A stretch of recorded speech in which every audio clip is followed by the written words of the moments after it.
आकार से चाहे भले हो छोटा हो या बड़ा हो, लेकिन कार्य और गुण से महान।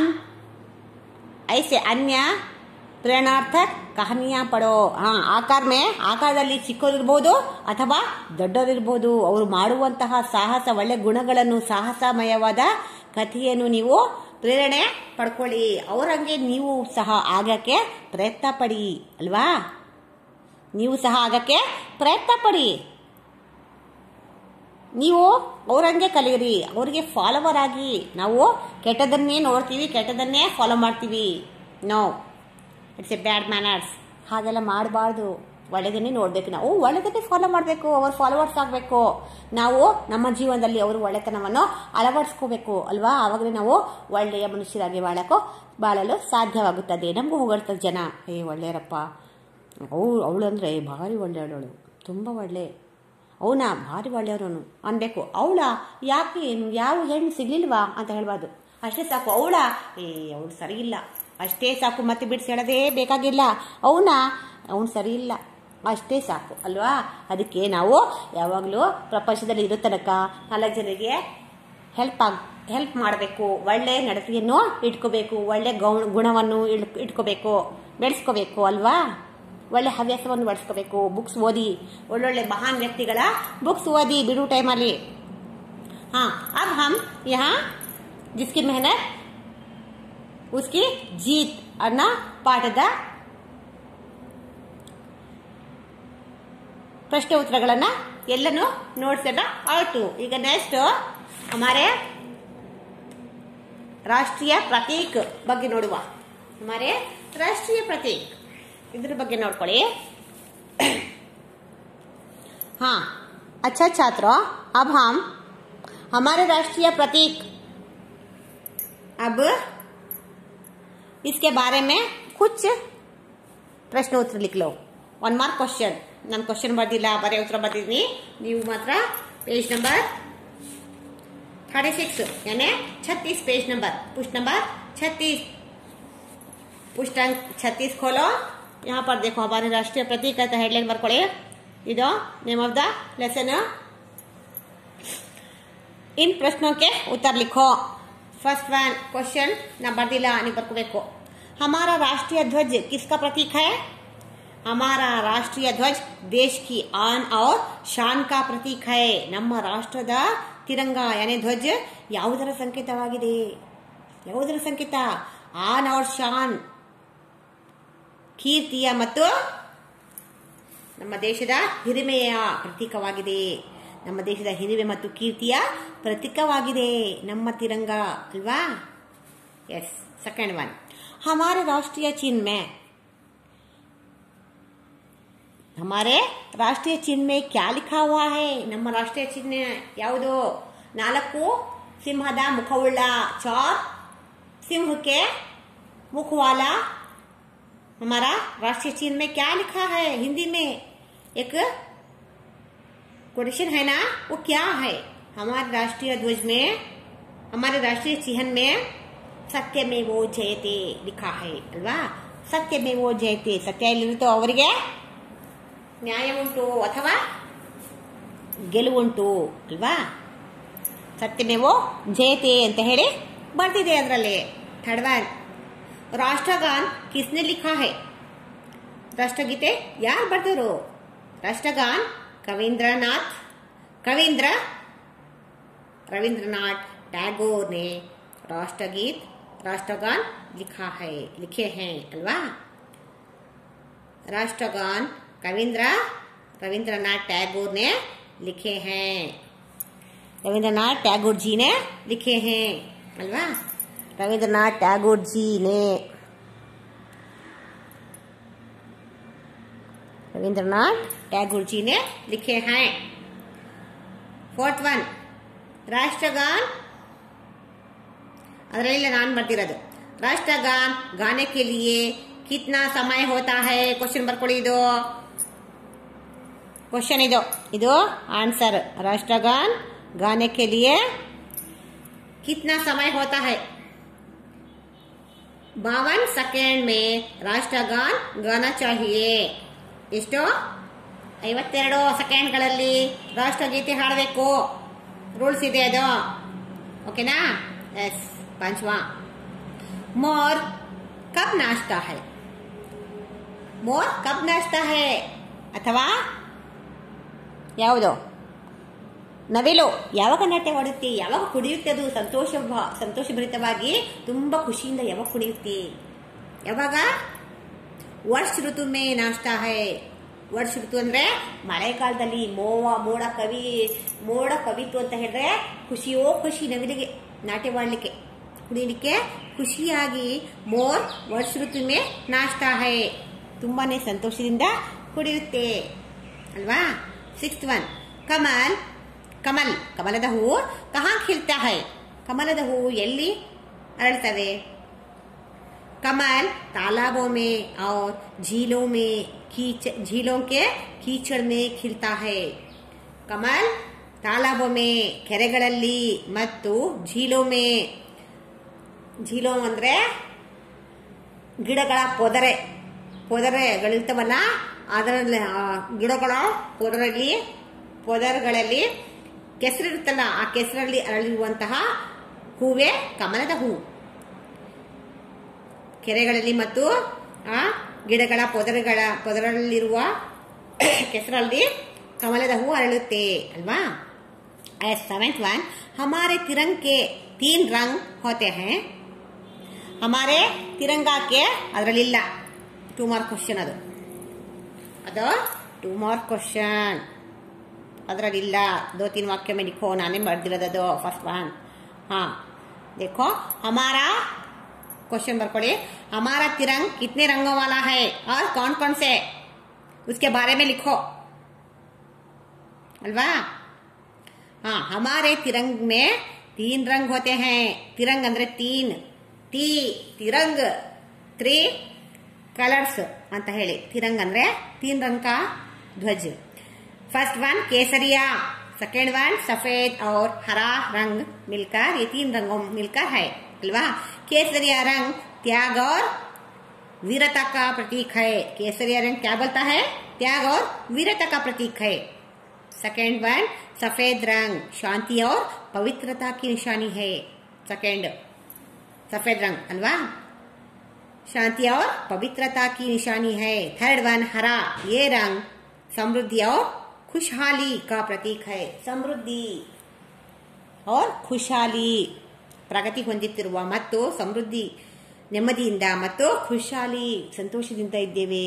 ಸಂತೋಷವನ್ನು ಮತ್ತು ನೆಮ್ಮದಿಯನ್ನು ಸಾರುತ್ತದೆ ಯಾವುದು? ಹಸಿರು ಕಲರ್. ಸಮೃದ್ಧಿ और खुशहाली की प्रतीक है हरा रंग अल्वा? एस. नेक्स्ट ನೋಡಿ, नेक्स्ट थर्ड वन, निम्नलिखित वाक्यों के सामने सही या गलत का निशान लगाओ. ट्रू एंड फॉल्स, सही और गलत का निशान लगाओ. पढ़े फर्स्ट वन, केसरिया रंग त्याग और वीरता का प्रतीक है. सरीना? यस, ट्रू, सही है, सही. दूसरा, राष्ट्रीय ध्वज में 34 तिलियां हैं. राष्ट्रीय ध्वज में है क्या? वो चक्र में है? नहीं, चक्र में है या राष्ट्रीय ध्वज में है? राष्ट्रीय ध्वज चक्र में ही है. एक बार सही भी होता है, वो गलत भी होता है. राष्ट्रीय ध्वज में 24 तिलियां हैं, सही भी होता है ध्वज में और चक्र में. सही चाहिए, सही है अल्वा? सही. ಧ್ವಜದಲ್ಲೇ ಅದು ಚಕ್ರ ಇರೋದು, ಅದಕ್ಕೆ ಸರಿ. हमारा राष्ट्रीय चिन्ह 3 मुख वाला सिंह है. ನಮ್ಮ ರಾಷ್ಟ್ರೀಯ ಚಿಹ್ನೆಯಲ್ಲಿ 3 ತಲೆಯುಳ್ಳ ಸಿಂಹ ಇದೆಯೋ 4 ತಲೆಯುಳ್ಳ ಸಿಂಹ ಇದೆ? 4 ಇದೆ. ಆದ್ರಿಂದ ಅದು ರಾಂಗ್ ಮಾಡ್ಕೊಳ್ಳಿ. ರಾಂಗ್, ಅದು ಮೇಲೆ 2 ಸರಿ ಇದೆ, 3ನೇದು ರಾಂಗ್, गलत. राष्ट्रगान गाने में 52 सेकंड लगते हैं.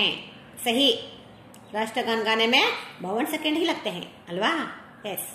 मोर की गर्दन लाल होती है. लाल होती है मोर की गर्दन? नो, नीली कलर की रहती है अल्वा? मोर की गर्दन लंबी और नीली कलर की रहती है, नीली रहती, इसीलिए वो गलत है. नीली और लंबी होती है मोर की गर्दन, इसीलिए वो गलत है. लास्ट वन रंग हाಕೊಳ್ಳಿ. हाँ, पढ़ो और समझो. विराम शब्द लिखो. पवित्र अपवित्र वहां पर दिया है. सत्य असत्य. पवित्र पवित्रवादದ್ದು. अपवित्र अपवित्रवादದ್ದು. सत्ಯ असत्य. एकता अनेकता. विजय पराजय. स्वतंत्र परतंत्र. अल्वा. हाँ, बिंदुओं को मिलाकर मोर का चित्र बनाओ और उसमें रंग भरो. ಇದು ನಿಮಗೆ ಹೋಮ್ವರ್ಕ್. ಬಿಂದುಗಳಿದ್ದಾವಲ್ಲ ಚುಕ್ಕಿಗಳು, ಚುಕ್ಕಿಗಳ ಸಹಾಯದಿಂದ ಇದನ್ನು ಜೋಡಿಸಿ ಮೋರನ್ನು ನವಿಲನ್ನು ಚಿತ್ರ ಮಾಡಿ, ನವಿಲನ್ನು ಚಿತ್ರ ಮಾಡಿ ಅದಕ್ಕೆ ಕಲರನ್ನು ತುಂಬಿ, ಒಳ್ಳೆ ಕಲರ್ಫುಲ್ ತುಂಬಿ, ಫುಲ್ ಕಲರ್ ಇರಬೇಕು, ಅದನ್ನು ತುಂಬಿ. ಓಕೆನಾ? ಇದು सोचो सही शब्द चुनो चित्रों के आगे लिखो. वाह. हाँ, यहाँ चित्रों के सामने लिखो. राष्ट्र ध्वज कहाँ है, राष्ट्र प्राणी कहाँ है, राष्ट्र पक्षी कहाँ है, राष्ट्र चिन्ह कहाँ है, राष्ट्र पुष्प कहाँ है, अशोक चक्र कहाँ है. इसके सामने इनके नाम लिखते जाओ. First one more, second one Ashok चक्र, थर्ड वन राष्ट्र ध्वज, फोर्थ वन राष्ट्र प्राणी, फिफ्थ वन राष्ट्र चिन्ह, सिक्स्थ वन राष्ट्र पुष्प. अल्वा? यस. हाँ, सिक्स्थ वन नोಡ್ಕೊಳ್ಳಿ. का के की से बने वाक्य पढ़ो और समझो. ये गीता का खिलौना है. ये मुर्गी के अंडे हैं. ये बुढ़िया की लाठी है. ये रामू की पेंसिलें हैं. वे बतख के बच्चे हैं. वह बालक की किताब है. वे मीना के गहने हैं. वो माला का भाई है. का की के ಇವೆಲ್ಲ ಕಾರಕ. ಯಾವ ಕಾರಕ? ಸಂಬಂಧಿತ ಕಾರಕ ಅಂತ ಹೇಳಿ ಕರೀತೇವೆ. ಇದಕ್ಕೆ ಸಂಬಂಧಿತ ಕಾರಕ. ಕೆ ಬಂದ್ರೆ ಪ್ಲೂರಲ್ ಬರಬೇಕು, ಲಾಸ್ಟ್ ವರ್ಡ್. ಕಿ ಬಂದ್ರೆ ಸ್ತ್ರೀಲಿಂಗ ಅಂತ ತಿಳ್ಕೋಬೇಕು. ಕಾ ಬಂದ್ರೆ ಪುಲ್ಲಿಂಗ ಅಂತ ತಿಳ್ಕೋಬೇಕು. ಕಾ ಅಂದ್ರೆ ಸಿಂಗ್ಯುಲರ್ ಬರಬೇಕು. ಕಿ ಅಂದ್ರು ಸಿಂಗ್ಯುಲರ್ ಬರಬೇಕು. ಕೆ ಬಂದ್ರೆ ಪ್ಲೂರಲ್ ಆಗಿ ಬರಬೇಕು. ಸರಿನಾ? ಓ ಅಂದ್ರೆ ಸಿಂಗ್ಯುಲರ್. ವೆ ಅಂದ್ರೆ ಪ್ಲೂರಲ್ ಬರಬೇಕು ಸ್ಟಾರ್ಟಿಂಗು. ಸರಿನಾ? हाँ, नीचे दी गई तालिका से अक्षरों को चुनकर सार्थक शब्द बनाओ. ಅಕ್ಷರ ಇಲ್ಲೆಲ್ಲೋ ಇದಾವೆ, ನೀವು ಜೋಡಣೆ ಮಾಡಿ, ಜೋಡಿಸಿ. भारत फर्स्ट वन भारत ಇದೆಯಲ್ಲ, उदाहरण के साथ वैसा लिखो. भारत सेकेंड वन, नारी थर्ड वन, सागर फोर्थ वन, पूजा. ಅಷ್ಟೇ, 4 ಬದಿದ್ದಾವೆ. ಭಾರತ್, ನಾರಿ, सागर, पूजा. पूजा. नमूने अनुसार सही शब्द लिखो. नमूने के अनुसार सही शब्द लिखो. यहाँ पर 8 है. 8 में राष्ट्रीय पक्षी मोर. राष्ट्रीय खेल हॉकी. राष्ट्रीय फल आम. राष्ट्रीय फूल कमल. राष्ट्रपिता महात्मा गांधी. अल्वा? यस.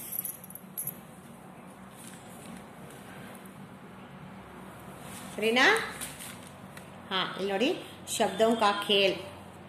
ಪದಬಂಧ, ಪದಪುಂಜ, ಪದಗಳಿಂದ ಆಟವಾಡುವಂತಹದ್ದು ನೋಡಿ. फर्स्ट वन, इन अक्षरों से अनेक सार्थक शब्द बना जा सकते हैं. ताज महल लाल हल. ತಾಜ್ ಮಹಲ್ ಅಲ್ಲಿ ನೋಡಿ, ತಾಜ್ ಒಂದಾಯ್ತು, ಮಹಲ್ ಒಂದಾಯ್ತು, ತಾಲ್ ಒಂದಾಯ್ತು. ತಾಲ್ ಅಂದ್ರೆ ತಾಳ, ಹಲ್ ಅಂದ್ರೆ ನೇಗಿಲು, ತಾಜ್ ಅಂದ್ರೆ ಕಿರೀಟ, ಮಹಲ್ ಅಂದ್ರೆ ಭವನ. ಸರಿನಾ? ತಾಜ್ ಮಹಲ್ ಅಂದ್ರೆ name of the building, Taj Mahal. हाँ, नीचे दी गई अक्षर माला से सार्थक शब्द बनाओ. कमल काकड़ी, कमल ककड़ी, कमल काकड़ी ಮಾಡಿದೀನಿ ನೋಡಿ. Kamal first one, second one ಕಡಿ, ಥರ್ಡ್ ಒನ್ ಮಡಿ, ಮಕ್. ಕಮಲ್ ಅಂದ್ರೆ ಕಲಂ ಅಂದ್ರೆ ಲೇಖನಿ, ಕಡಿ ಅಂದ್ರೆ ಕಡಿ, ಕಡಿ ಅಂದರೆ ಹೆಣೆಯೋದು, ಮಡಿ ಅಂದರೆ ಮಡಿವಂತಿಕೆ, ಮಕ್ಕ ಅಂದರೆ ಮೆಕ್ಕೆಜೋಳ ಅಂತ. ಮಾನಸ್, ಮಾನ್ ಸರೋವರ್, ಮಾನ್ ಸಾರೋ, ಮಾನ್ ಮಾರೋ, ಮಾರ್ ನರ್, ಸರ್ ಸರೋವರ್, ಮಾನಸ್. ನೋಡಿ ಇಷ್ಟಕ್ಕೊಂದು ಪದ ಅದು. ಸಹನಶೀಲತಾ, ಸಹನ್, ನಶೀಲ್, ಲತಾ, ನಶಿ, ತಾಲ್, ಶೀತಲ್ ಅಲ್ವಾ. ಸಹನ್ ಅಂದರೆ ಸಹನೆ, ನಶೀಲ್ ಅಂದರೆ ನಶಿ ಉಳ್ಳ, ಲತಾ ಬಳ್ಳಿ, ನಶಿ ನಶಿಸೋದು ಹಾಳಾಗೋದು, ತಾಲ್ ತಾಳ, ಶೀತಲ್ ಕೂಲ್ಡ್, ಮತ್ತೆ ನೇಮ್ ಆಫ್ ದ ಗರ್ಲ್ ಕೂಡ, ಹೆಸರು ಕೂಡ ಹುಡುಗಿ ಹೆಸರು ಅಲ್ವಾ. नेक्स्ट रसोई घर, रसोई घर के अगली कक्षा में देखेंगे. अच्छा छात्रों, आप सभी को धन्यवाद. अच्छे से सभी प्रश्न उत्तर को लिख लो.